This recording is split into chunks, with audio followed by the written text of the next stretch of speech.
look a little different.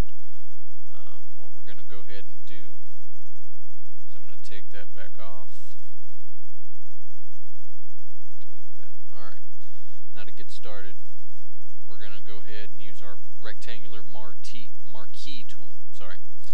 And we're going to go ahead and draw us a rectangle. Now what you do is when you click, you left click it and drag down and stretch, and it makes this little shape. And what you want to do every time you do a shape is you want to press Shift Control N to create a new layer, and then you want to use your paint bucket tool to fill it. So we're going to fill it with white. That way it's on a new layer, and that way if you want to turn it off, you can. Turn it on and see what everything looks like without it, you can. To get this marquee off of here, we're going to press Control D, which is deselect, and as you see, it's gone. So we're going to go back over here. We're going to select the elliptical marquee, and to do that, you just go over the rectangular marquee tool, you left click and hold, and it'll allow you to choose. And we're going to make us a circle, and we're going to go ahead and create another layer. As you see what I did, I went ahead and drew the shape on here, the outline of the shape, without creating a layer, because that way it's already there. It's basically a step ahead, I would say. Then you create a new layer with Shift Control N, and then you color that shape as well. And as you see, we have the circle and the rectangle. Then Control D for deselect, and then we're going to do one more shape. We'll go ahead and make a new layer, Shift Control N, and then we'll go ahead and do a bit of an oval or an egg. We'll go ahead and color that one in as well. We're going to do this one a different color, about a pinkish purple, and we're going to go behind. We're going to on that oval, we're going to go ahead and Control D to deselect. Then we're going to go to our circle. We're going to change that color to a gray. So we have our three shapes. Now what else I'm going to show you today is I'm going to show you the layering technique, which it's already basically drawn out there for you.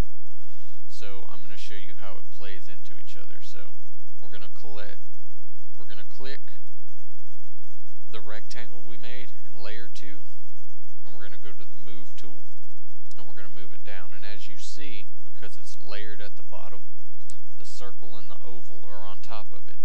And you can change that order simply by left clicking layer 2, which is the rectangle, and dragging it up above layer 3 and in between layer 4. And as you see, it's above the circle but behind the oval.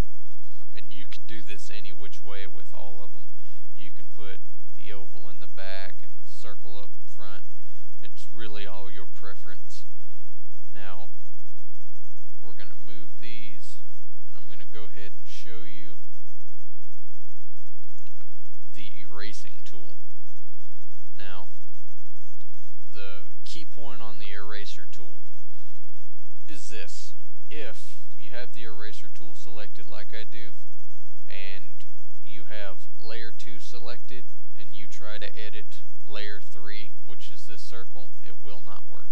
As you can tell from the demonstration I'm doing, it's not working because of the fact that the layer is not active right now. It's not clicked. So what you want to do is, if you do that, you want to click the layer. So I'll go ahead and I'll click right through it, and as you see, I cut right through it. And this brush has got an opacity on it, and I'll do it at 100%, and I'll do it one more time for you. And as you see, cut a straight line through it.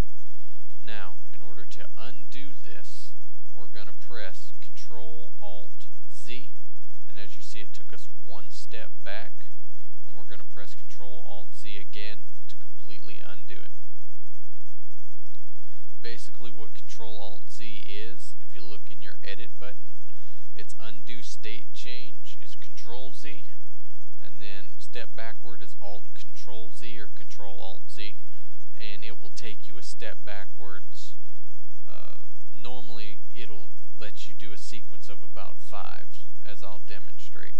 So what we're going to do is, with this circle, I'm going to do 5 different steps. 1, 2, 3, 4, 5. And then what we're going to do is press Control Alt Z, and as you see, 1, 2, 3, 4, 5. We're undone. Now if I would have done it with 2 with just Control Z, all it would do is take back 1. You notice I'm pressing it more than once, and all it's doing is taking away and adding it back. So